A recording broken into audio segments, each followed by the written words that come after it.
যে এটা হচ্ছে দুম্বার লেগ পিস, একবার সেদ্ধ একবার মাংস সহ গইলা গেছে। হ্যালো বন্ধুরা, আসসালামু আলাইকুম। আপনারা সবাই কেমন আছেন? ইনশাল্লাহ আমি অনেক ভালো আছি। এটা কোরবানির দ্বিতীয় দিন আমাদের কাতারে। কাল কোরবানি গেছে, আজকে দ্বিতীয় দিন। তো দ্বিতীয় দিনে আমাদের দুম্বার মাংস চলে আসছে আমাদের বাসায়। তো এই তো এটা হচ্ছে, এখানে 5 কেজি মাংস আছে। এটা হচ্ছে খেচা, মানে এটা হচ্ছে খেসা। আর এটা হচ্ছে দুম্বার পিছনের অংশ, পিছনে যে একটা অংশ থাকে দুম্বার, মানে ভারী একটা অংশ যে থাকে ওইটা। তো ওইটা আর কি, এই যে এটা হচ্ছে পিছনের অংশটা, এই তো চলে আসছে। আর এইটা হচ্ছে লেগ পিস, দুম্বার লেগ পিস।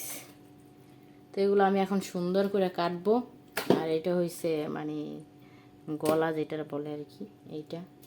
তো এগুলো সুন্দর করে কাটবো এখন।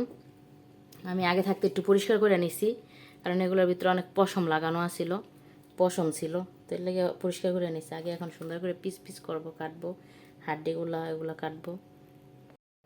এই তো এখানে আমি ছুরির সাহায্যে সব মাংসগুলো কাইটে নিছি একেবারে, মানে তো এই তো এখানে মাংসগুলো আমি সব পরিষ্কার করে নিছি। পরিষ্কার করে একটা আতার মধ্যে নিছি, যেন পানিগুলো জুইরা যায় আর কি, যেন পানিগুলো নিচে পড়ে যায়। তো তারপর আমি পাতিলের ভিতরে মাংসগুলো দিয়ে, তারপর যত ধরনের মশলা আছে সব একেবারে করলাম, দিয়ে দিলাম, একসাথেই দিয়ে দিলাম। দিয়ে এবার সুন্দর করে হাত দিয়ে একেবারে মাইখা করতেছি, মাইখা দিতেছি।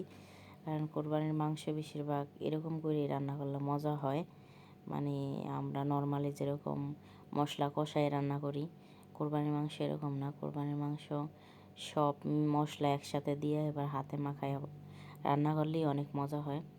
তো আমি সুন্দর করে একবারে মাখায় নিতেছি। তো আমার মাংস মাখা হয়ে গেছে, এবার আমি দিয়ে দিচ্ছি। আমি এখানে মানে একটু শুকনো মরিচের গুঁড়া ব্যবহার করি নি, সবই হচ্ছে হলুদ আর কাঁচামরিচ। তো এখানে আবার আমার হাজবেন্ড আবার আমার দুম্বার মাংস হয়ে গেছে। আমি এসে কোনো ই দেই নাই, জল দেই নাই। এখন জিরার গুঁড়া দিয়ে দিতেছি। আর প্রথমে আমি আর করি নেই, দেখাই নি। তো এখন মাংস হয়ে গেছে প্রায়। তো এখন আমি জিরার গুঁড়া দিয়ে দিতেছি। জিরার গুঁড়া দিয়ে একবারে পুরো তরকারিটাই কাঁচামরিচ দিয়ে রান্না করছি, কোনো মরিচ ইউজ করি নি। এখন এখানে খাবার করবো, উঠিয়ে ফেলবো। এটাও অনেক সুন্দর কালার আসছে, একদম হলুদ হলুদ হয়েছে মাংসগুলো।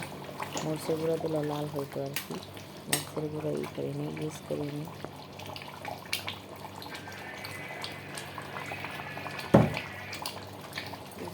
জিরার গুঁড়া দিয়ে দিলাম। এখন আমি দেবো ধনিয়া পাতা। তো আমি ধনিয়া পাতা কাইটা নিয়েছি, ধনিয়া পাতা দিয়ে দেবো।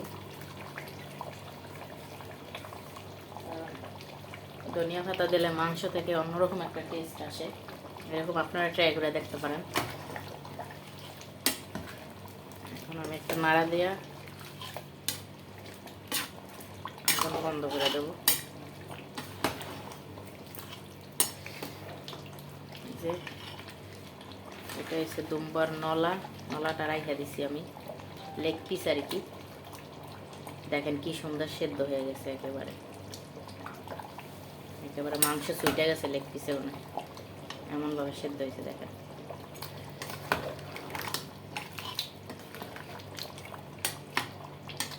কালারটাও অনেক সুন্দর আসছে মাশাআল্লাহ। কোরবানির মাংস যেরকম করে রান্না করি না কেন অনেক মজা হয়। এই তো রেখে দেবো এখন একটু, 2 মিনিট পরেই আমি উঠাই ফেলবো। এই তো হয়ে গেছে আমার দুম্বার মাংস রান্না করা। দেখেন কি সুন্দর কালার আসছে। আর আমি তেল একদমই কম দিছি, মাংস থেকে তেল বের হয়েছে। দেখেন আমার ভাত রান্না করা হয়ে গেছে, বাসমতি চালের ভাত, অনেক সুন্দর ঝরঝর একেবারে।